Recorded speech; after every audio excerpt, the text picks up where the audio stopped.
So we're joined today by Emma King, who has recently released the title track for her upcoming new album, Pocketful of Sun. The album lands in August. Very excited to speak to you today about the album, about the single, what's been involved so far. So how are you doing today? I'm good, thank you, and thank you so much for having me today. You're welcome. So let's dive straight into the title track of the album, A Pocketful of Sun, recently released. Can you tell us a bit about the track, the meaning, and why that was the first track you've released from this album? So the reason that we released this one first, the whole album really, but this song specifically as well, was inspired by my daughter. And she is our little pocketful of sun. Our daughter is autistic, non-verbal, and she is just the brightest light you could imagine. She's just our everything. And so she really has inspired this album, inspired us to keep going, to find different ways of communicating. And especially through the video as well, there are little hints. It's like sunflower, which is the obviously the logo for hidden disabilities. And yeah, so we wanted it to be something that was uplifting, and something that was inspiring and something that you can put on in your garden, crack a beer, and just enjoy, something just fun for the summer as well. So, yeah, it all ties in. But yeah, it's essentially like a good feel good song for the summer. Did the fact that it's so personal to you, and it some people say it's a really sensitive subject matter, some people embrace it. Did that make it any more challenging writing it, or did it make it feel more of an accomplishment and more something you desperately wanted to do?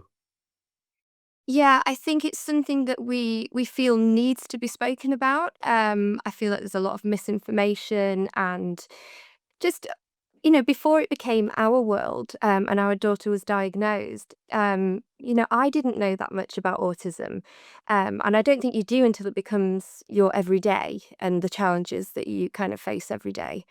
Um, so I think we felt that it was really important to talk about. So we're very open with friends, with family. If people want to ask me messages like they sometimes do through social media, we like to be as open as possible because the more that we have these conversations and that it's a subject matter that people want and feel that they can talk about and ask questions, we can only make progress. And I think that is really, really important. So and like I said with Eloise, we don't have any communication in terms of spoken language. Um, so we find different ways to communicate with Eloise, and she communicates a lot with her eyes. She does a lot of hand leading, and we know her so so well that we understand everything that she's wanting to communicate. And as musicians, obviously, we listen really really hard anyway. But my goodness, until you have a child that is non-verbal, it teaches you a whole way of listening and understanding and communicating. So it tied into music naturally for us. Um, and so, yeah, I think it's an easy subject to talk about. I think it's a natural progression that she's part of our music because she's part of our every single, day of our lives. So yeah, it was just easy and natural. Brilliant, brilliant. And the track features on your upcoming album. The album lands 22nd of August. Yes, yes, well remembered. It's not too far off now, a couple of months out, and then I it's know. oh, I'm feeling about it, sort of in the feel to it. Yeah, I'm feeling really good. I've had a little bit of a break. Obviously, going back to Eloise, when your daughter is diagnosed with autism, autistic children need a lot of time. Routine is really important to them. So, what affects her also affects me as well. So, it made sense to kind of take that time out to give it to her and help her the best that I could. And now it feels like the right time. We've just got her into the school where she needs to be. And so it feels now like the right time to release. So I'm super excited because I feel like I get a tiny bit of myself back as well. I'm not just mum, I'm not just full-time carer. I'm also, I'm doing what I've always done since the age of 12 and I don't know anything different. So for me, it just feels like a little bit of home back, which is really, really nice. And it's just finding that balance, I think, as well. Um, which I know a lot of musicians, especially ones that become mothers, find it a really tricky thing to do. So especially for us having a child on the spectrum as well, because we have to abide by that routine. So, Yeah. and obviously musicians are pretty free spirited, so it's finding that balance. But we make it work. So yeah, super excited to be at this point where it feels like the right time to reintroduce, come back to music and do what I enjoy and love doing. Awesome. And what were your thoughts the first time you listened back to the album? Completed, written, recorded, produced, mixed, everything. You put those headphones on or you listen to it through the speakers. What were your thoughts the very first time you listened to the whole thing? My first thought was, how did we do this? Like, how did we get to the end of this? Because a lot of the time, normally we would go into everyone into a studio, and let's just record the whole thing. That was not an option this time for us. So a lot of the time, I think I did my vocals for this whole album in about 2.5 hours here in the lock because I couldn't do anything else. I wasn't able this time around to go into the studio in the same way. We did a lot of it in the studio, in Chairwork Studio in Castleford, and mastered at Abbey Road. But they were moments where I could take Eloise in with us. But to isolate myself away in a booth away from Eloise is very difficult. So while she was sleeping, literally 8, 9 o'clock at night, that's when I began the sessions. And so, yeah, probably done about 2.5 hours. So that's when I put those headphones on and we got to the end. It was like, oh my gosh, we managed to do it. Like we got to the end of it.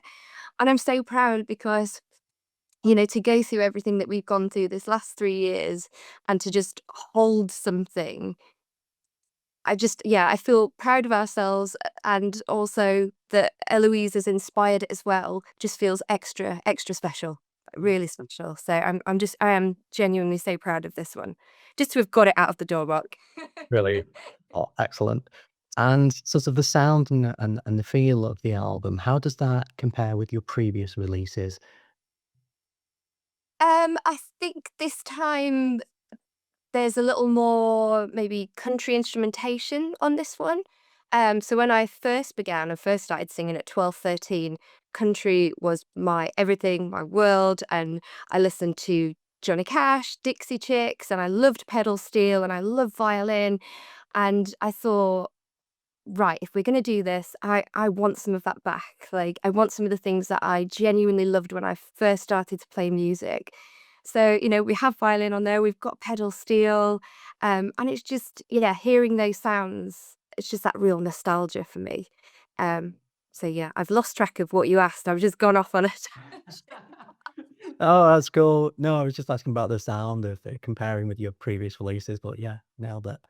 Um, I mean, while you were writing and while you were recording, did this album take any sort of unexpected turns? Did you find yourself going in a direction you didn't expect at any stage or produce any surprising results? I think because I was so set on creating something that was quite nostalgic of the music that I listened to.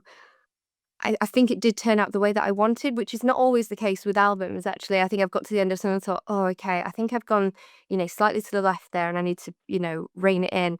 But I felt so happy and so lucky to be in a position where I could finish this album and kind of get it done, that I think I would have been happy regardless. But knowing that I've got that instrumentation there that I love and that I'm able to write songs with more meaning than ever before, I'm, yeah, really happy. Brilliant. And I know like when some people put in an album together, they'll write 10 tracks, they'll nail it first time. First 10 tracks, it's like done.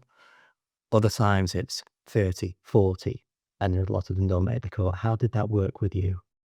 We had a slight issue with demo fever. So we'd done demos of them all, and I'd listened to it so many times that I found it very hard to then be recreating them, because obviously when you recreate something, there's going to be slight differences. Even if you try and do it to the grid, like there are going to be differences. And I always find that really hard. So I think the key there is to not listen to demos or just make them so bad that you can't possibly enjoy to listen to them. But in some ways, so when I was talking about the vocals, they were just demo vocals. But I find it so hard to go back and recreate and get that same emotion that I got to a point where I said, if I recreate this, I'm not going to have that same emotion, that same feeling as when I was in that place where I truly meant what I was singing. So I think it's really important, especially as a vocalist, to capture everything early because I think as raw as possible is better, even if that means imperfections. I'm quite, I'm not really that much into like auto tune and things like that. I think those imperfections are just as part of that story as anything else. So yeah, I think that I've lost track again, Mark. I've gone off. Yeah, I love it that your song goes to the music. It's like, yeah. No, I mean, how in terms of how many tracks you actually penned that made the album, or whether you've got material there that you're thinking, do you know what? I really like that song. It's not made the cut here, but I'm going to come back to that in 6 months, 12 months Yeah. for future EP, future album, or just a one-off single release. Yeah, I mean, there were a couple of songs, that were from kind of like what we call just shelve them, where I know they're really good songs, but they're not for a specific album. So there were a couple of songs that I was delighted because I felt like, oh, I can pull these songs back now and I can make them make sense here. Um, and that's really, really exciting for an artist because I think especially as writers, we write so much music and a lot of it never ever gets shown. Some of it shouldn't as well. Some of it can be bad. But then there are these special ones where you just feel like, I feel like it needs to be on something. I feel like this one should be ahead. It might not be the best song, but it's just the right fit for this album. So there are a couple of tracks where we definitely did that. And it felt really, really good to take them off that dusty shelf and bring them on. So yeah, and I think that I'm not mistaken that that happens to a lot of artists, and I think it is a beautiful thing if you can, take something back that was written at a different time and give it a new lease of life. And yeah, that's lovely to be able to do that. Excellent. Now, the album, as we mentioned, lands in just about 2 months' time. What do you have planned around the release and building up to it? And just after? Yeah, so it's quite full on at the moment, which I like. Busy is good. So we have another single which will be released next month. And this song is kind of about what we've been going through at the moment. So we've had to go through a bit of a tribunal case to get our daughter into the school where she should be. So there's a lot going on with the government and the SEND community at the moment. It's a big struggle for everybody. So to get your daughter into the right school is a huge ordeal, and we totally understand what other parents are going through. And it's kind of this song as sense of has that sense of community and to not give up and to help your children as much as possible, to do the right things by them. And so yeah, so that song is going to come next month. And then following on from that, um, we have a miniature tour booked in October. So we have some dates coming in October, which will be released very, very soon. I've got a gig in my hometown. That's always really nice to be able to do that. Um, I haven't played a hometown gig for a long time. I think there's something quite daunting as well about having friends and family there when you do a show. I actually prefer to be away. I think it's more pressure.